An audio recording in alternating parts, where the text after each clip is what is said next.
كانت عايزه تكايه كده اهي الحمد لله. وبقى سخنه جدا سخنه جدا. نبدا نطلع الورقه. واو فظيعه فظيعه الصراحه، دايبه خالص، سخنه جدا. اهلا بيكم في فيديو جديد من فيديوهاتنا. النهارده هنعمل طاجن اللحمه الضاني كما يجب ان يكون.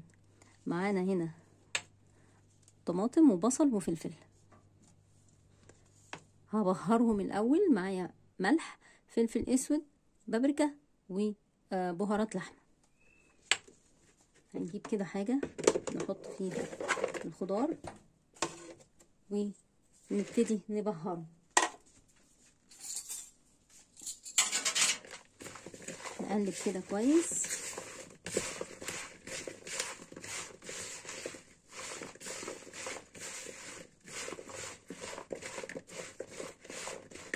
تمام كده. ادي الطاجن بتاعنا، هنحط فيه لحمه. دي لحمه ضاني، وبعد كده هنحط عليه الخضار.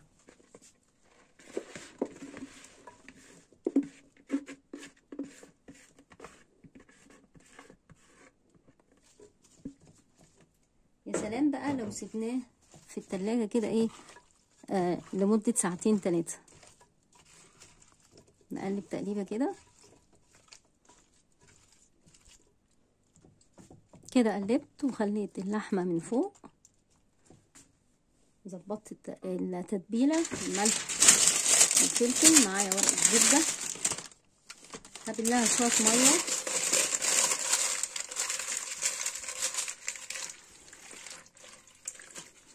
بنت معايا شوية مية كده، وهغطي بيها الطاجن بتاعي، وبعد كده نحط عليها العجينة. معايا هنا كوباية من الدقيق وكوباية من الملح. الملح قد الدقيق،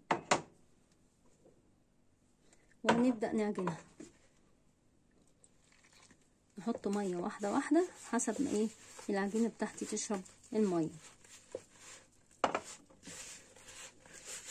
هي ما بتاخدش مية كتير، يا دوبك تلميها كده في بعضها. هي ما كملتش نص كوباية مية.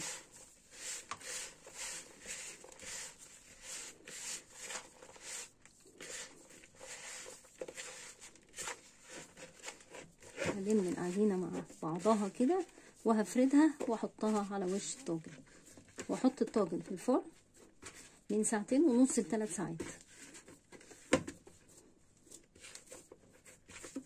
العجينة اهي،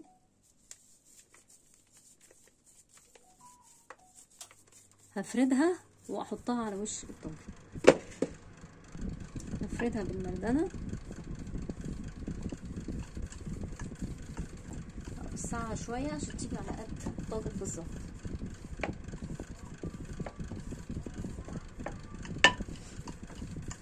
دي العجينة معايا. طبعا العجينة دي ما بتتاكلش. هحطها على الطاجن وهقفل كده.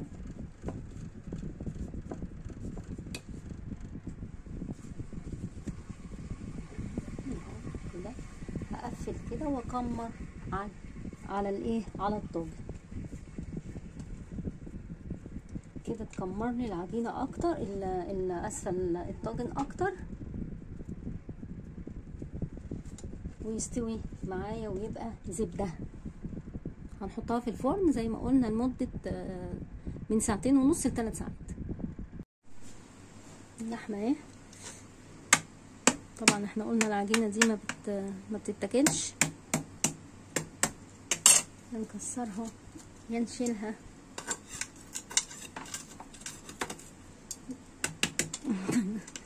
قفشت ليه كده؟ سخنه مولعه.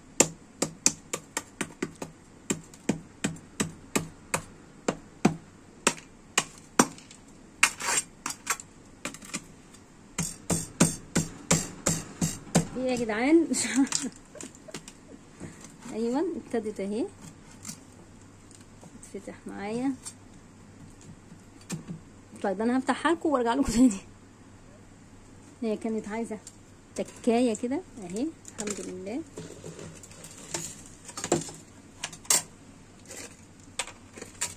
اوبا سخنه جدا سخنه جدا. نبدا نطلع الورقه. اوه واو.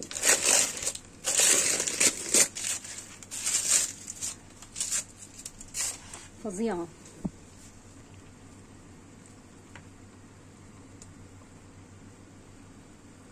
فظيعه الصراحه.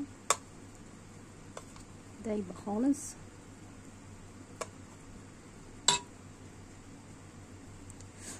سخنة جدا ما شاء الله. لو عجبكم الفيديو ما تنسوش تشتركوا في القناة وتفعلوا زر الجرس عشان يوصلكم كل جديد، ورأيكم في الوصفات اللي انا بعملها ورأيكم في القناة. شكرا ليكم وشكرا لمتابعتكم.